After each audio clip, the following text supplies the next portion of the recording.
Awesome. Um, just a little bit about myself. So, my name is Idan, and I'm the developer advocate here at Ozcode. We used to be known for really try to help developers to be more productive by really redefine what debugging is all about. And we started a journey with a Visual Studio extension. Maybe you guys have a chance to play with it before, but this time we really more focused about production debugger because I think it's really fit much better to the premise of today, which is Docker. Now, we start this talk because what we found out from our clients that there is a lot of interest in moving to Docker, but as a C sharp developers, sometimes it could be scary. um, and and that is where the really the premise of all this what this talk is all about, and we will do some short introduction to Docker, but not really to how you use it or thing like that, but really if you're a C sharp developer, what is Docker for you? And if you ever used Azure, would you know what Docker is? Or if you ever use Visual Studio, how can you use it? So this is where I think, will come to talk about this time about Docker and not really trying to dive deep. However, as soon as we understand what Docker is, really the focus will be what are the best tools and practices to debug a Dockerized system? Because this is a really different animal when it's come to debug your single application. And with that, let's just dive in and really start understand what Docker is all about. So the way I would try to explain Docker is by just talking about virtual machine and how virtual machines work. So if you have a server, there is Metal that actually runs the host operating system. With C Sharp, I think most of us actually using Windows to do that. And then you install a small layer of software called the hypervisor that really enable you to use the Metal to create virtual environment. Now, that virtual machine actually need to load everything. It's really almost like the bare metal with some layer that the hypervisor provide us. And in order to run application on those host machine, we actually need to load an entire operating system to run that application. And this, the scales are really important because what we really care about is just running those applications. But in order to do that, we need to load an operating system. Now, the funny thing, if you think about what's really going on here, we have a machine that hosting that have a OS already. And what an OS really give us, it give us files, processes, threading, network communication, all the abstraction that you need in order to write the software. And then we load another OS to do the exact same thing. And that is where Docker Engine is really, I think, the main idea behind it. That instead of loading the entire OS twice, one for the host and one for the guest, what we actually loading using the Docker Engine is just a very thin layer of the API of the guest OS. But that guest OS will not really try to reinvent how a process look like. It will use the host OS to do all the effort for that. And that in terms of files and network connection and all other goodies that an operating system give us. And what that really enable us, it's really to reduce the amount of memory and also CPU required to run all those guest operating systems, which give us a great benefit, which by reducing the amount of CPU and especially memory that is required to run a virtual environment. Um, and as you can see, we did like different operating systems and they're in different sizes. And that is really to try to emphasize something. And we will talk more about when you use a .NET application in Docker, you really need to take that into account. And as you can see here, the Windows OS in Docker is bigger. um, so as from a .NET perspective, when you come to Docker, you have two options, right? You can run Linux container and you can run Windows container, which basically what operating system you want to load inside the container. Now, the way I'm thinking about it is if you have a legacy uh, application that require .NET Framework and some interesting API that only the .NET Framework can provide for you, then your route would be Windows containers. And here you have actually two options. You have the server core and the nano server. So the server core really give you all the bells and whistles of Windows operating system. So you can actually use all the features of the .NET framework. The nano server is a more compact one, but again, it's still Windows, but it's not having all the features to support the all the varieties the .NET framework can provide for you. Now, the problem with those is that the container is very large because if you want to load .NET framework, you actually need to load Windows and all the other features that Windows provide, which really create very large containers, which just work against what container is all about. That is to run many of them on a single machine. And so really it's for the legacy, I would say. For Linux container, your choice is actually to go for .NET Core, which again provide you all the cool feature of C Sharp 9, and but it doesn't provide you the Windows specific things that the .NET Core provide. And I have to have a disclaimer. I just thought before that I just came back from the park with our kids, and they're very excited, and now they need to go to shower. So I would say 60% this door would open at some point with a small kid trying to say something. So let's see if that will happen or not.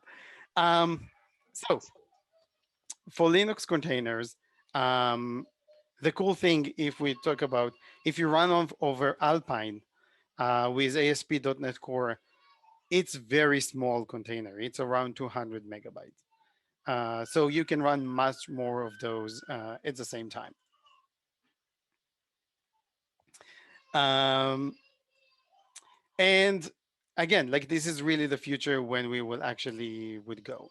And with that, I would just pause if anyone have questions regarding that, and we can move on.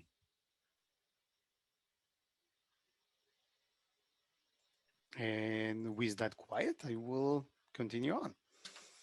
I would assume that I able to explain myself. um, so now that we understand what Docker Engine is all about and how it can help us with resources and also with CPU. Yeah, go ahead.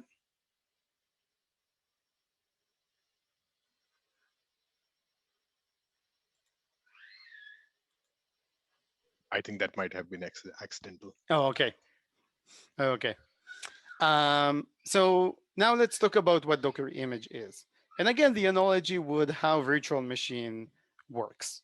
So when you start a VM, usually you need to start from a base image. That would be like a Windows Server, Windows 10, and whatever. Or that could be even like an installation disk. And then you start to run it. And after a while, you want to pause it and create like a snapshot because now you finish installing all the latest Windows update, your application, and you want to store this state. And when you pause it, basically it's like hibernation in real computer. You can create what they call a standard checkpoint, which send the new VH image, basically the disk, but also the memory of the running application. So when you start that VM again, you get to the exact same state that you were. Now, installing Windows that takes several gigabytes of memory, and if you just install, let's say, IIS and some ASP.NET application, that might be only several megabytes. So instead of actually storing an exact copy of the same disk, what they actually do, they save a delta image, which basically all the disk blocks are changed from the original image. And you can repeat this process and create another checkpoint. And that will again only save the delta from the previous checkpoints. Now, there is also something called production checkpoint, which basically lets shut down all the processes, shut down the machine, and then create an image, but only for the disk. This is very useful when you don't want, when you want a more stable way to restart your applications. Basically, every time you start this VM from a production checkpoint, it will boot everything up from the start and not have like long running processes alive every time you start. Now, if we have those many checkpoints, when you run this production uh, VM image, you really understand how every time you try to access a disk, what actually happened. And that basically every time we do a read, okay, it would actually try to see if that modify block already exists in the top layer. And if not, it would try to load it from the second layer and then from the third and then from the best image. So when you're dealing with VMs, sometimes it's really important just to reduce the amount of checkpoints that you have in your tree just to get a little bit better performance. And of course, the top layer is the read write layer. This is where everything happens. If the disk change, this is where you actually write it. So if we understand that how checkpoints in VM works, that is the same thing for Docker images. And we will look on a Docker file pretty soon. You start with a base image. Basically, the base image is the operating system um, thin API layer that will then translate it to the Docker engine. That's basically what the base image have. And then there is several Docker images, which basically file systems.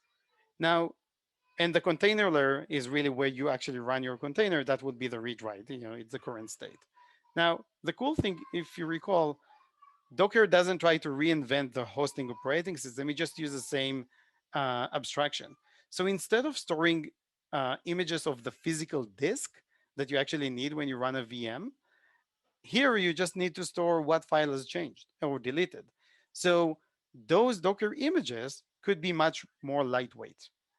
And because they're all sharing the same host OS memory space, another cool feature that Docker have, that if you want to run two Dockers from the same images, you don't need to load those images twice into the memory. What is really loaded twice is the latest container layer when you actually read and write and modify the files.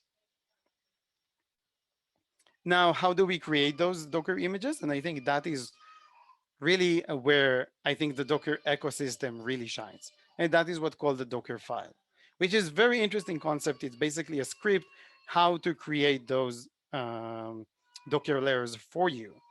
Now, as a .NET developer, usually, and I will show you that in a minute in Visual Studio, it doesn't really interesting. Like Dockerfile for C# developers, it's just a template that Visual Studio will create for you, and you can 90% of the time you can just ignore it.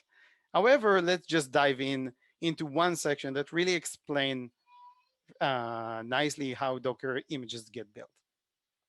So the first line is let's choose the base image and mark it as build. The second line here, or not really the second, but the next line that I want to highlight is let's copy the files from my host machine into the Docker container and mark it as a new layer. This is even nicer because that is actually a quick way to generate a production checkpoint in Docker. Basically, we give it a command to run, which in that case is .NET Restore. It will install all the NuGet packages that will feed the guest operating system. And when it's done, it will shut down and will create a new layer out of it after the NuGet is being restored. And before that, any question so far?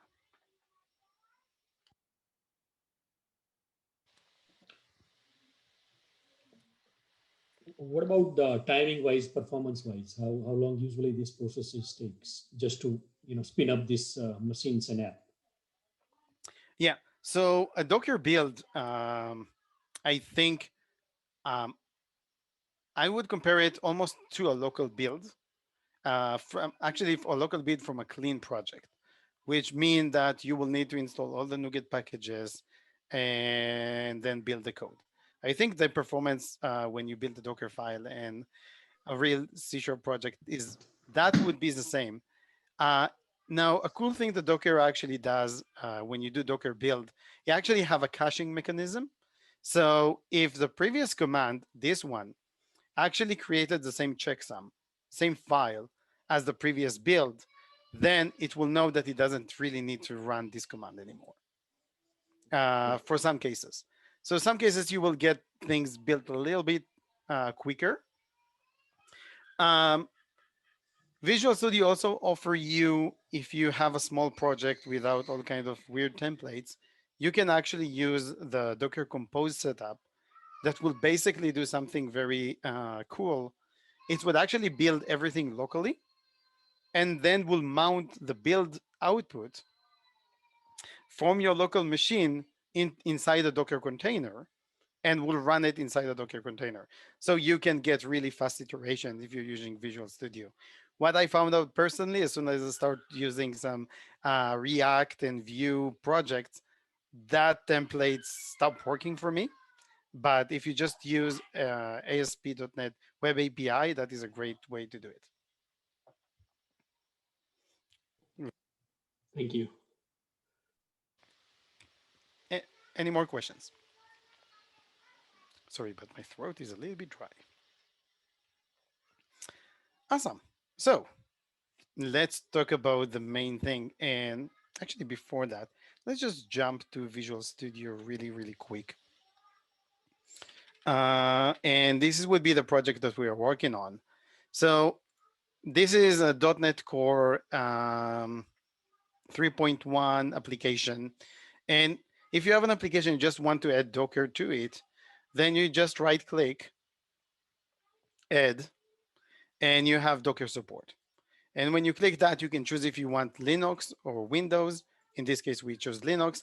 And that would basically generate a Docker file for you.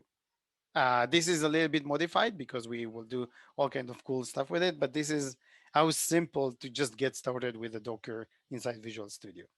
You can also add um, container orchestrator support, and that will basically create a Docker Compose for you, which allow you to then run multiple container at once. And with that, let's go back to debugging. So you have your IDE, probably Visual Studio, and you want to run a C# application, you want to debug it. The way that it's actually work under the hood, because both processes are running on the same operating system, the Visual Studio can use the debugging API to actually then add breakpoint, remove breakpoints, and all those kind of things. The problem when it's come to containers is that it's no longer the case. Basically, the container, even if it's run on the remote machine, on the local machine, sorry, it's still like a remote operating system. So now somehow Visual Studio need to connect to that container and connect to that process inside the container. And we will show exactly how to do that with the remote capabilities of Visual Studio and how that works and how that come all about. And we will actually look under the hood when you run a Docker container and you debug it in Visual Studio, how that black magic happens. So let's do some small introduction of what we are going to debug today. So we have this small demo. There is a microservice application running on my local machine. You can see here there is several containers and they all do some stuff. There is service A, service B, which will be the important ones. And basically it's like an admin interface for the night school of superheroes. Everybody need to get reinvent themselves after the pandemic. So there is just this algorithm here that allow you to create schedules for courses and assign rooms and assign students, and that basically it. And the way it works, there is service A that's responsible for the schedules, and service B that's responsible for the allocation of rooms, and they talk to each other. And with that, let's try to connect to those containers and debug the process that we just saw. So how are we going to do that? We're going to do debug and we go to attach to process. Now, usually what you will see, it's all the processes that are running on your local machine, but you can choose it to Docker, Linux container, or Windows container. That is important. You can do both at the moment. And here we just do find. And as you can see, it's like now querying the local containers, all the local containers that are running right now, which basically what Visual Studio actually does. And uh, sorry, clear? No, CLS, right? Yes, that was the right one. It just took long. Basically, what it does, it's run this command, docker ps, to actually show you all the local Dockers that are running. And we will choose service A because this is a service that we want to do. And we press OK. Now it say that it is now finding the processes that are running inside the Docker, which is basically running Docker top, and give the right Docker name. And now you can see we have this .NET Service A DLL that usually the normal way to run .NET Core in Linux. And with that, we can just choose attach. And that is really interesting of what is actually going behind the scene. And we need to choose what we want to debug, or we will choose managed. And now it says launching debugger adapter. And what that is all about. Now, in Docker, you can actually run all kinds of commands using Docker exec, and then you give it the name of the Docker. And let's say I want to run a shell. Sorry, and I need to also add that I want that to be interactive. So it will open an STD and STD out channel with the local thing. And now I can do ls and see all the files and pwd and everything that is here. So basically I have a terminal connection between my Docker and my operating system. And now let's exit. And why I'm trying to show you all of that, because now if I will do Docker top, you can see that in the current Docker that I had before, we still have the .NET Service A process running, but there is some stuff here, which at the end, as you can see here, it's basically this script run this script run this script. It's running VS Debug with interpreter as VS Code.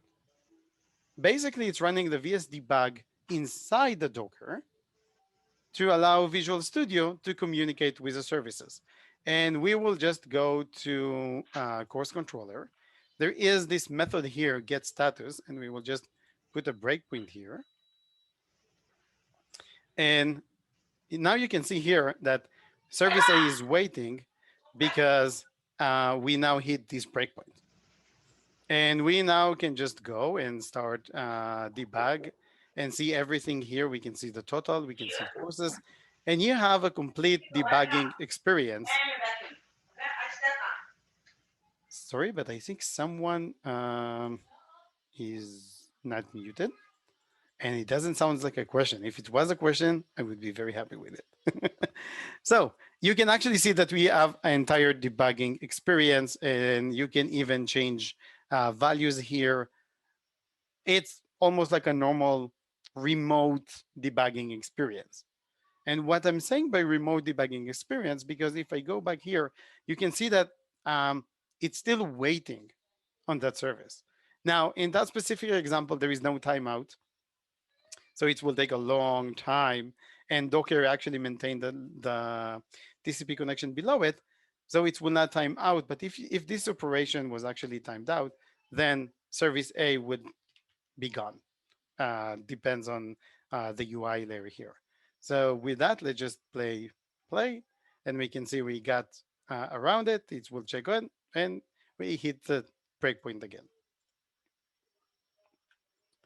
Any questions so far?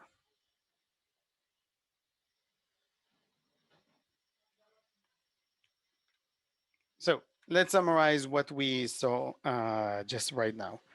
when you're trying to debug with Visual Studio a container, if it's running, if you did it using a touch process, actually, I would stop that debugging. And if I will now do Docker top, you can see that everything was unloaded from the service, from the container. So the way Visual Studio actually managed to give you this seamless debugging of a container that is running locally is, again, by running VS debug process inside the container using Docker exec command and connect it, and using the stdio channel that the Docker engine provide, we can actually send commands to the VS debug and from from VS debug and show the what's going on. And you can debug your C# application using the guest OS debugging API that's running inside the container.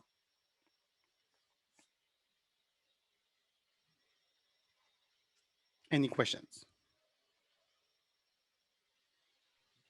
Awesome. I may have missed it, but was that a debug build that was deployed? VS debug, yeah, that is the process that actually running under the hood.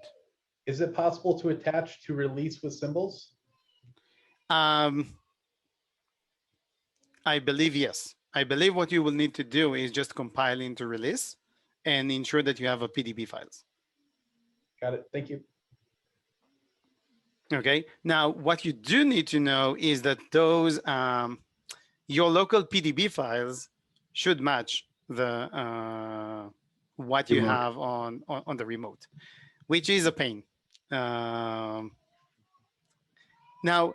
let's start talking about the pains of, and I think the limits of debugging a container, because if there is anything that is important from this lecture is that, and that when we're moving to Docker's microservices, Lambda functions or Azure functions, we really need to change the way we think about debugging.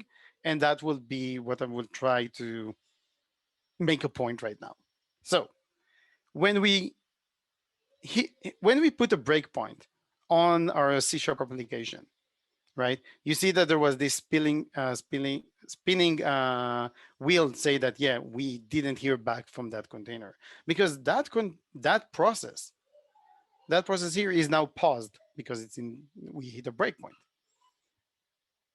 And that is a problem because the container itself is running amazingly. VS Debug is actually communicating with the outside world, but our application is unresponsive. So from the outside of the container, let's say other containers that talk to this, to our application, basically, this is just an unresponsive application. And why that is an issue? Because if we have another container that is trying to access our container, it will just pause. That is maybe, and will then stop responding. And that is a problematic because maybe there is another container that depends on this container. And that is what they call cascading effect or cascading errors. That by having one bottleneck at somewhere in your cluster, that would actually propagate and start slow down other containers. And that also could be true when you have an orchestrator that have health check to ensure that all the containers, basically what I'm trying to show here is when you try to have more robustness in your system, you're running the same container, multiple instances, maybe in multiple servers, to ensure that you can handle the capacity. And if one of them fails, then it's okay. There is still another 2 containers that can handle the load. But because we hit the breakpoint, that container is now frozen. So the health check of our orchestrator would say, hey, this container is problematic. And what that would actually happen sometimes, it will, in the good case, would stop sending any network load to this container. We'll just take it out of the list. In the worst case, it will actually say, well, this container is dead. I will just respawn this container and kill it. And then your debugging session is suddenly terminated. And yeah, this is just a long list of stuff. If you guys have questions, you can talk more about those issues. If not, we will just continue what we can do about it.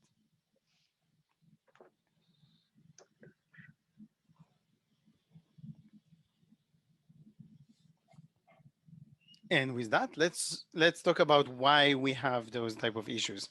Because the way we usually do debugging and what we call intrusive debugging is we're trying to do two operations at once. One, we try to extract information from the system, move your mouse over variables, look at locals, look at the call stack, trying to figure out what is going on. And then we reason about it. We tried, oh, how did we get to this point? Why this value is not what I'm expecting? Now, the funny thing is, the first thing usually happened by our IDE is done in computer speed. It's get done really, really fast, like milliseconds. But the reasoning, well, reasoning, it's a pretty slow process and it's involved humans. So it's take long. And that but it doesn't really matter when you try to debug something local on your machine. But when you try to debug a set of containers that start having all kind of health check and timeouts built into the system, just by trying to debug, you're actually affecting changing the system, which will actually cause the system to behave differently. And that is basically what non-intrusive debugging is all about. It's just separating those two things and extract all the information that we want and then reason about it. Basically, we're trying to understand the behavior of the system without the need to freeze it. Now, non-intrusive debugging is not new. We all did it. I think every one of us just start learn coding. Console write line. It's the developer best friend, right? That is what we do. That is the first generation, I think, of non-intrusive debugging. You just printf everything, right? In C or console.log in JavaScript or in C# console write line. Now, the problem with that is that it's very hard to then search what is really going on, what are the problems. And with that, we actually start doing something else, and that is having structural logs, which basically say customer and give it an object, has a negative age and give it the age. And the cool thing is that our logging framework can accept those structural logs and then allow us to easily filter. I want to see all the messages that have age that is -1. And you don't need to do this reverse parsing and extracting that number from your logs because you have a structural log. Now, as soon as we start having several application and we have the front end sent to the back end a request to do, and then the back end send it to the data layer and the data layer sent to the database. Now we have this really cross-service transactions when open tracing is actually become very, very popular. And what we mean by that, every time you do an operation, like an HTTP request, you will actually add a transaction ID to it. And the other server will then look for that header in the HTTP request. And they say, okay, great. I know the transaction ID.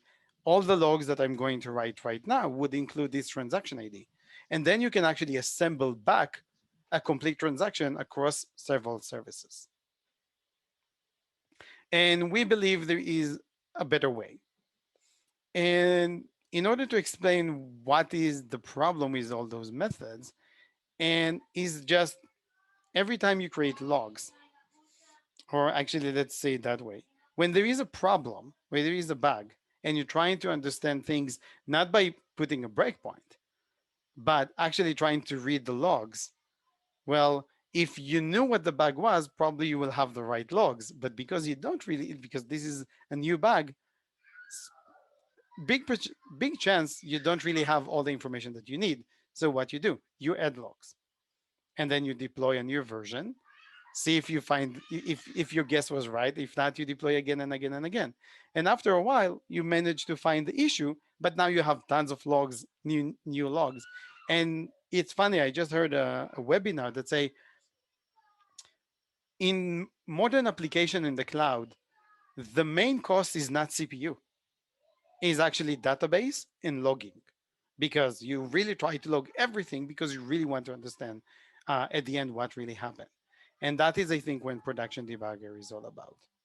And with that, let me just demo what production debugger is. So let's go back to the courses here. We start scheduling, and that was very nice. And we will try to schedule this. And something bad happened. There is didn't work. Now, usually what you will do, you will go to your logging system and see that, yeah, there was a problem and there is some call stack here. And now you're trying to figure out what is going on. Usually that is what you will do in normally, right? You send everything into logs and then try to hunt those exceptions in the log or in some other system. Well, with production debugger, and let's just do refresh that, you get something a little bit different. And let me try to explain. So we can see here we got two exceptions happen, one from service A and one from service B. And the status here is in capturing. And that is really the magic behind everything.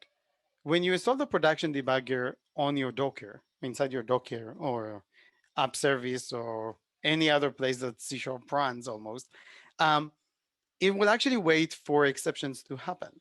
And when the first time a new exception happened, the agent would inspect the call stack that actually caused that exception and dynamically would add instrumentation to your code using the .NET Profiling API, which then wait for that exception to happen once more. And as soon as the exception happened the second time, what would happen, right? Let's just refresh it. Now we are in a different state. Now it's captured. And we will see what what capture means. But the cool thing is that all the instrumentation that was added in order to capture that all this rich data, and we will see in a minute, was removed. So now there is no instrumentation whatsoever on those functions. So let's start looking at service A. Let's say that no rooms were available. So what we can see here. So there is a lot of things happen here, but let's just focus. You see here, this is like the normal call stack that you will usually see when you log errors in system today. But the agent, actually, the production debugger does several things that really make your life much easier. First, we are decompiling the entire call stack for you. So you can actually scroll up and see the entire thing that caused the exception to happen. And also, as you can see, as I'm moving between different functions, you can also see all the locals that were captured as soon as the exception happened. So you get a complete debugging experience to really understand how we get to where we get right now. Also at the top here, you can actually see the distributed tracing in action, because you can see that this was a request that we sent, and we sent a request to service B that also returned 500. So that could be the case. Now, sometimes we want even more. We really want to understand how we get to this specific line. And for that, we can actually request full-time or full capture. Yeah, And that, yeah, go ahead. Sorry to interrupt. Go So ahead. decompilation never gives you exact variable names. So how it happened that you have exact variable names after decompilation?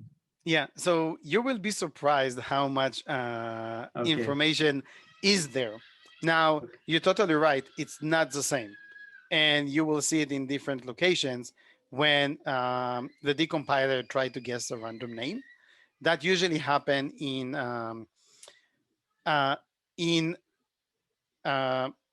variable that been optimized to a register, right? In release, that happen a lot.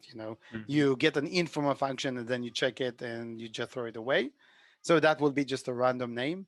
However, if you provide PDB files along with your source code, then we would actually try to look in the PDB files to actually get you the right name. Okay, thank you. Okay? But that is a great question, because what you see here is what is running. So, hey, go ahead. Yeah, can I ask you one more question? Sure. So is this a custom written orchestration that you are showing for the debugging? I mean, similar environment exists in when we do the lot of debugging in Azure apps. It's hosted on Azure environment or some environment, or even the application insights tool, or there are other monitoring tools. They provide their orchestration, right, for the debugging. Is this custom written one or behind the scene? Um, I'm not sure that I really understand what you're Is asking. it? Sorry about Okay. that. So I will try to answer something that I thought that you asked, and Okay. let me know if I if I hit the right mark. So um, this example, for example, running this example, for example, yeah, I like that, is running inside a Docker, right? So we are installing an agent that know how to work inside a Docker. If you're running on Azure on App Services, I will just jump here and show you how. Oh, sorry. Show you how to install a new agent. So if you go to Azure Windows App Services, we actually provide you a site extension that will deploy the agent. And you can have different choices. You can install it on your IIS, on Azure Function, Service Fabric, Windows Docker, Linux containers. So you can choose different deployments. Is that what you asked? Uh, Almost. yes. Yeah. I mean, somewhat. But yeah, I'm just trying to understand this one. So this interface is what type of interface is this? This is from Oh, the OZ code itself, or yes. okay, Sorry. So okay, this is the SaaS provider that talked to our agent. okay. I don't think that I have a good slide to actually describe it, but basically you have your process running on app services on a Docker, on your virtual machine, or locally on your on some on-premise. You then install the agent that will connect to your process using the .NET Profiling API. And that agent will then communicate with the SaaS platform to show you this experience. Again, like I don't have the source control for, well, I do have, but I don't need to have the source control for this specific project. And it will just communicate. I don't need to install Visual Studio or anything. You just go to appetosco.com and go and have fun debugging. Let's just run it again so we will actually see what the full time capture is all about.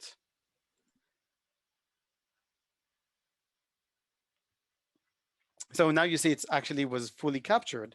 And if we will go here, now you can actually see the code highlighted in some visual language to really show you what is going on.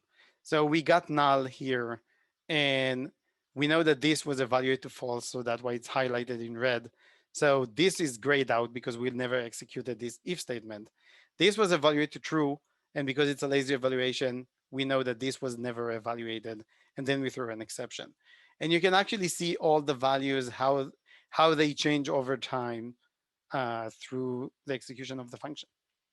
And that is what we call like this time travel experience of debugging, because now you can actually read and see all the instruction that caused this exception to happen. And I see we have um, like 3 minutes to 7. And there is another cool example that I really want to show you of debugging several containers. Would that be okay if I take another 10 minutes? Yeah, absolutely. Sure. Awesome.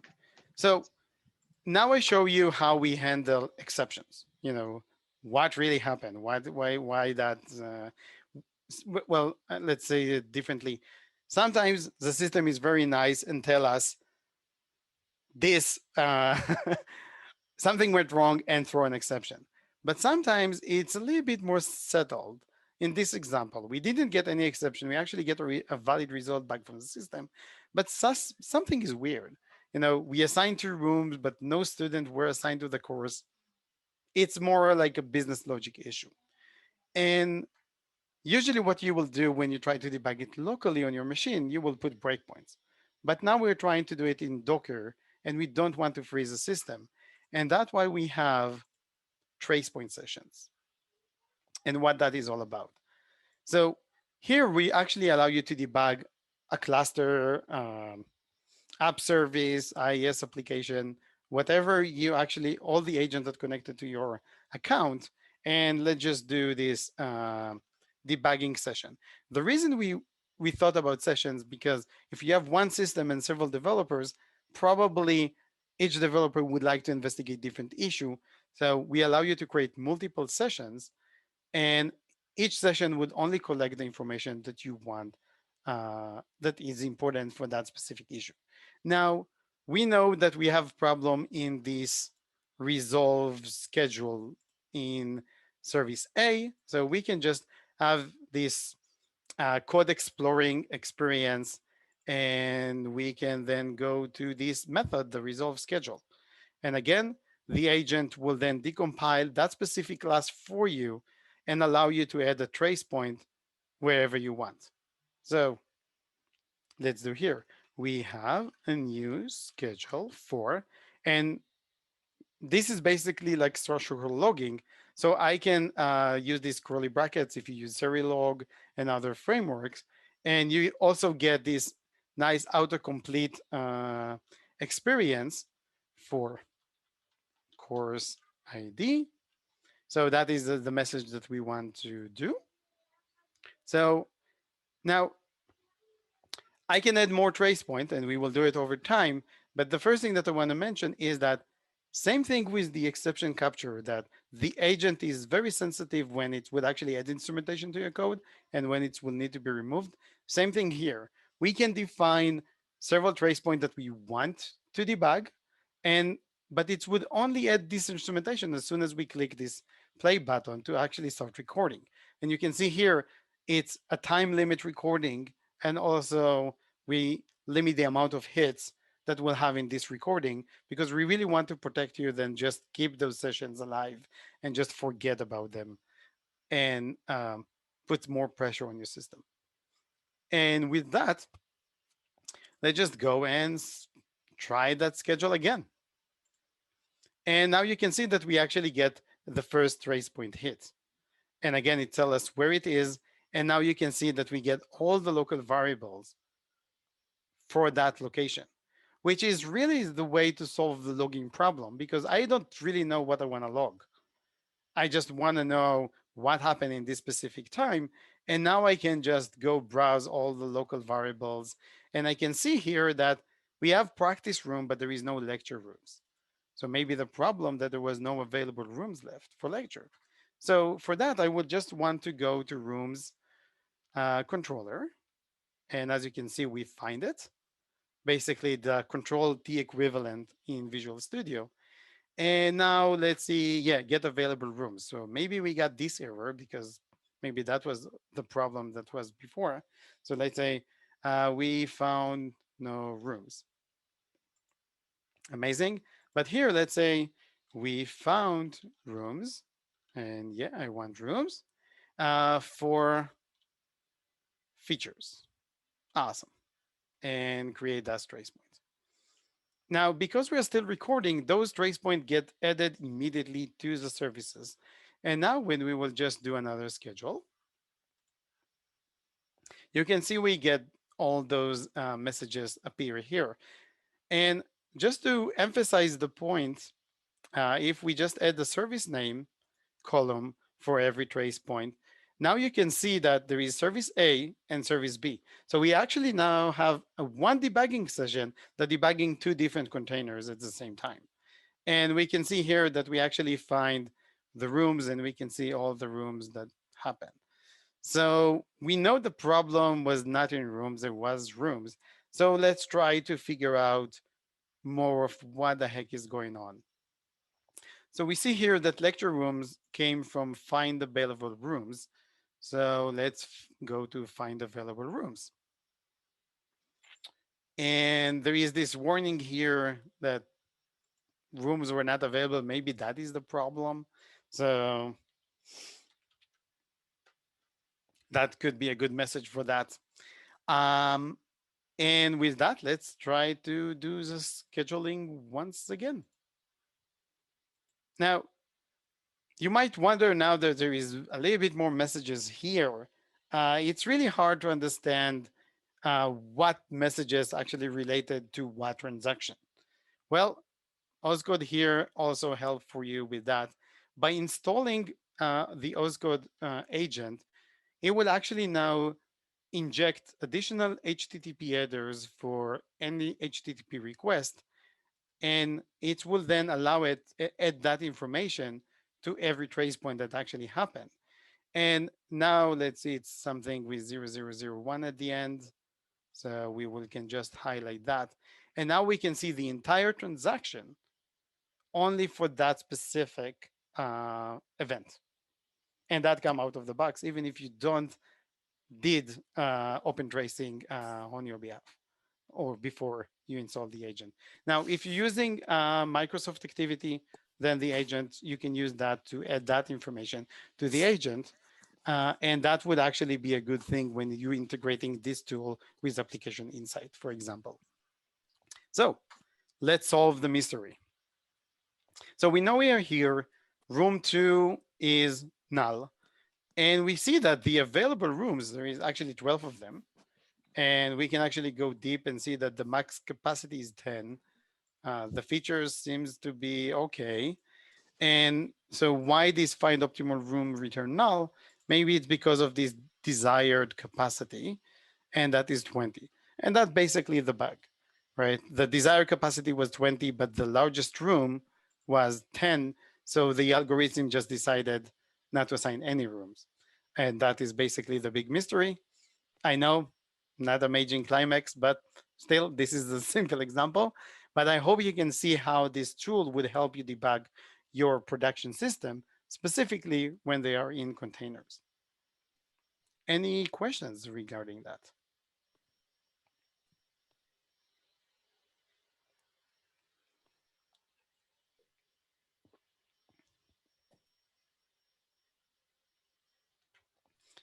And with that, I think let's just go to Q&A. So now you have to ask some questions. So I think I took a little bit more of your time, but I hope it was, I hope you took value out of this description of what Docker is, where are the limitations that you were actually trying to debug multiple containers at the same time, and maybe show you that there is a different way when it comes to debugging that. Yeah, thanks, Idan. So, you know that local debugging for Docker is good, but I think the chances of having the same experience in production is very, very rare because we don't get access, you know that. Yeah, exactly. So for production, so then we have to use a tool similar to what you showed, right? So looks like that's the kind of recommended, or maybe that's the approach, or maybe that's the option we have to debug in production. Yeah, I really think that depends on what you're doing. It really depends on where you are in this evolution, I would say. Yeah.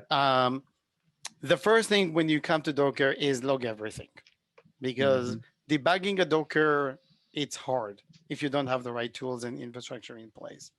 I would also recommend look at tools like Datalog, Logs.io, or Elastic.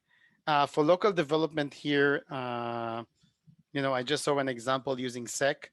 It's a very, very cool tool to allow you to see only the errors. And you can actually filter, let's say I'm looking at that and I want to filter all the span ID. So I just can click here and say find, and it will actually search only the errors that are related to this specific span ID. So tools like that can actually allow you to create graphs and visualizations. It's pretty cool what you can actually do with that. Let's just search everything. Now, I didn't mention that before. When you add trace points, you can actually configure that trace point would actually generate the new log messages for you. So if you have a logging system in place that allow you to debug and figure out things and you have missing logs, the production debugger is also a very useful tool to add additional messages like the WTF that I headed here. And you can see all the other messages, failed to find available rooms. That is another messages that we added. And here, if I will expand it, you can actually get a URL that will then, if you open that in a browser, would actually bring you to that specific event that caused that message. And you can now see all the local variables and have your logs supercharged with much more in-depth information. But yeah, so really step by step. First, get logs, and then you can try the production debugger to really allow you to get much more insights into what's going on your system. Idan, can you please go back to the screen, the sec screen? Yeah. Yes. So this URL was added by using your tools API. How this trace point URL was added? Yeah. So let me show you that. So here, if I look at the main program here, so you can see here we are creating using Serilog. We're creating a logger, set it as a global for the. We send it to a file, we send it to the sec server, and we create a logger. Now here there is this Ozcode integration, which basically you can use this Ozcode client namespace, and you can now create an event, a callback, that every time a trace point happened from that agent, it would basically create that log message to you. And you can do the same thing, send it to Slack or whatever. So that is the only code modification that you will need. Okay, good. So for those of us who don't know, this sec tool is free for single machine. So, whoever is running a side project, startup project, so it's a kind of, free to use for single machine. Same as the production debugger. For development purposes, you can start for free. You mean the Ozcode? Yeah. Ozcode? Okay. Good. For production loads, there is some cost involved, but what we found out that instead of trying to log everything and then try to figure out what's going on, by using dynamic logs or trace point, you can then just enable the logging that you need when you're trying to debug things. And by that, really narrow down the amount of logs that you need to create just to maintain your system.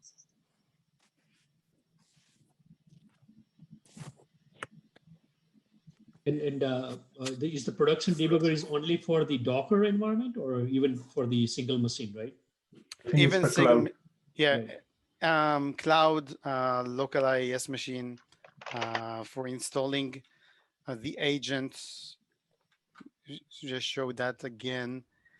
If we go here, my host, you can just do even WinForms or IIS, just download and run an installer, and that's basically it.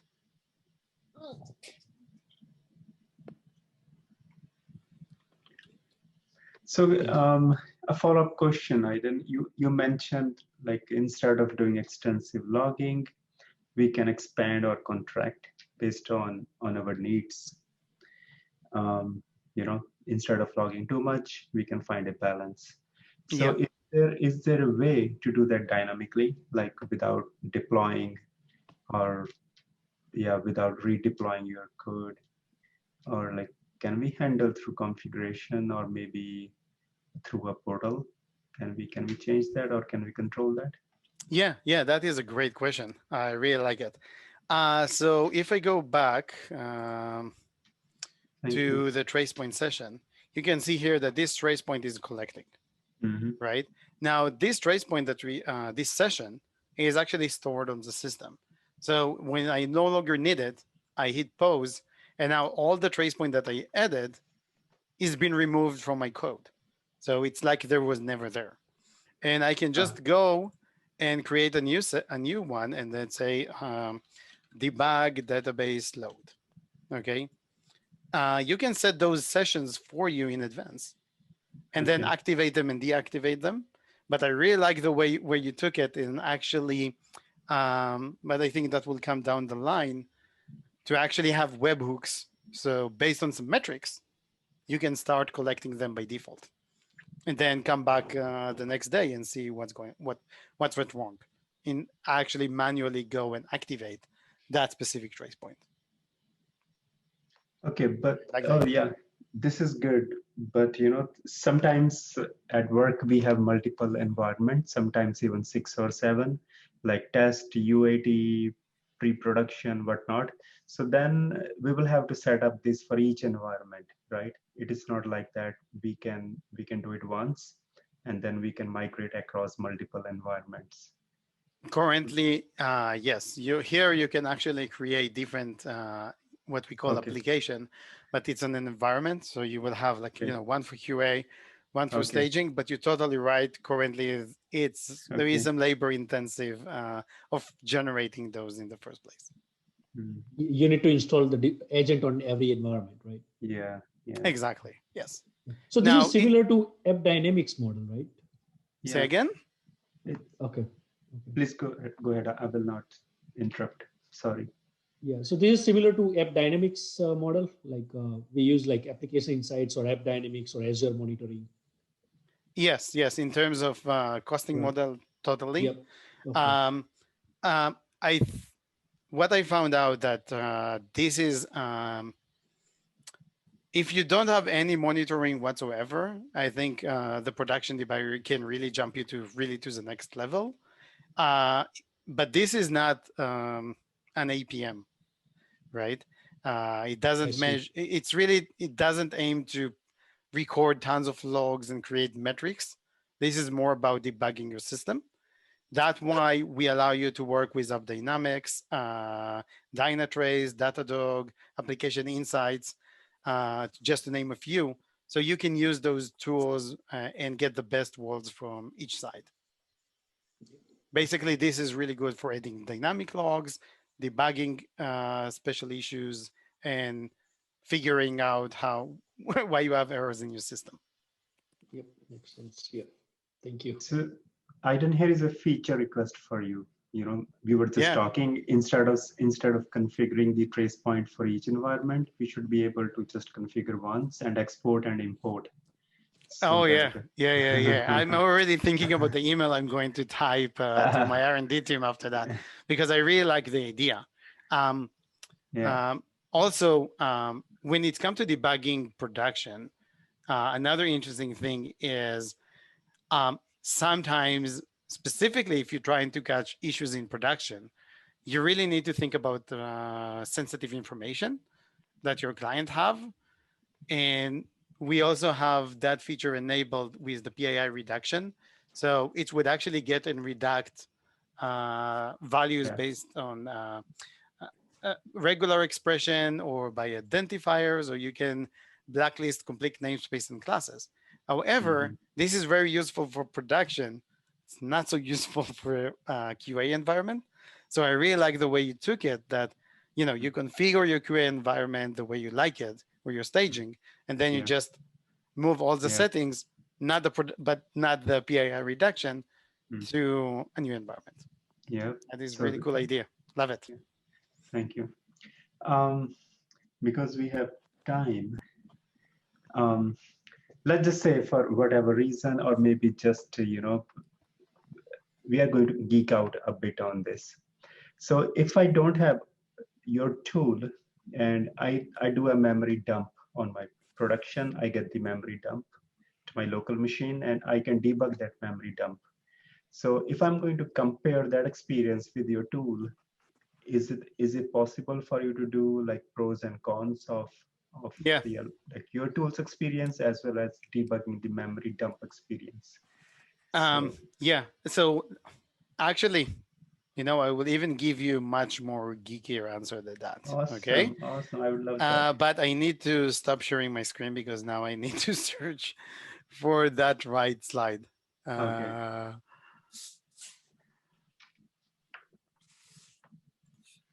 Yeah. Oh, sorry. So let's dive let's dive a little bit deeper. How production debugging really happening? When we talk about non-intrusive, there is different methods, and we will try to compare between them. So the first one is, I really like it, and that is break and continue. So basically, what the production debugger in that environment will do is attach a debugger, an actual debugger to your process. And when you add a trace point, it would actually add a breakpoint, stop your application, collect all the local variables, right? And then resume the process, which is a really cool idea. In some languages, it's the only way you can do it. So really, the solutions like that are usually, if you want large language support, the problem, you're actually freezing the process, right? That is the problem. And if your production debugger fails in that point time, you have a frozen process. So that is the caveat of using that method. And when you hit a trace point in that regard, your entire process is froze. So the performance impact in that scenario is much higher, right? And because this is a debugging communication, it will take a while, maybe between 20 milliseconds to 200 milliseconds to actually collect the information that you want. The second thing, and that is what you did, you mentioned, I would say it's the fork and debug type of an option, right? The reason I'm saying that, it's sometimes fork, sometimes it's just creating a mini dump out of the process, right?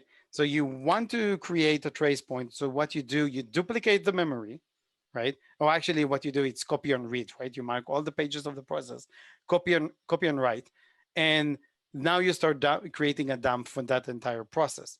Now, as soon as you finish creating the dump, you kill the fork process and you can let it continue. So the benefits of that, you actually see the entire memory footprint of your application, which is very, very cool. You can now try to locate all the instances of an object in your memory. You can debug many level deep in your local variables. There is all kind of really cool things that you can do if you have a dump. The problem is very memory and expensive. So if you look on a feature, for example, Application Insight of a snapshot debugger, that is basically what they're doing. And you can see the limitations because they only allow you to have 50 snapshots per day in your environment, which sometimes can be very limiting, right? And that is basically the cons and pros when we actually go to dynamic instrumentation. And that is basically leveraging the profiling APIs. You can see solutions like that for .NET and for Java. And basically what you do IL manipulation. That this is not new technology. It's been used for a lot for many other usages, such as performance, memory leaking detection, and things like that. But what Osgood did is actually use that to create the trace point and this rich experience when capturing exceptions. Now, the benefits here is you do the minimum that you can in order to capture that specific trace point. And like you say, when you think about the cost of that, is basically the cost of adding a log line. That basically the cost that you are paying. And you get all kind of cool benefits in terms of you're safe against modifying your state. And for example, the way Osgood solved it, when we capturing the local variables, we only capture fields and auto properties. We are not capturing properties that actually modify your object. And that is a different thing when you try to capture things in logs. You need to be responsible for that, not changing the logic of your function just by starting logging. So there is all kind of cool benefits, and we can go dive into that if that is interesting. So sorry, that was a little bit like a mouthful of answer, but is that what you expected? I love it. Thank you so much. But with the dynamic instrumentation, I have played with it, like using AOP. We can, from one place, we can add like logging calls, debugging calls. But the problem is this is limited to what you have done. But with memory dump, you have the whole dump. You can go beyond Yep. What you were trying to debug originally.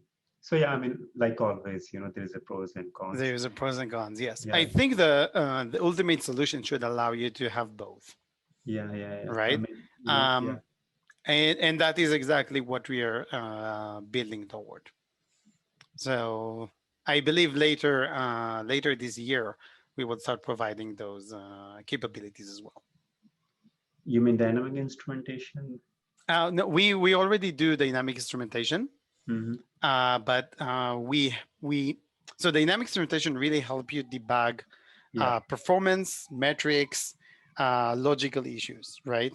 But we find a lot of people say that they have memory pressures on their system, and we want to create tools to really help you debugging any solution, any problem. So what we think about there is really doing all kinds of magic around mini dumps and allow you to do those things as well. So allow you to have those two, hide a lot of things behind the scene, but allow you this in specific cases, really have the entire heap for you to debug. Awesome. Yeah, sounds good. So, before I ask my next question, I like to, leave it to others if they have any question or, I think you have interesting question. Keep going. Thank you.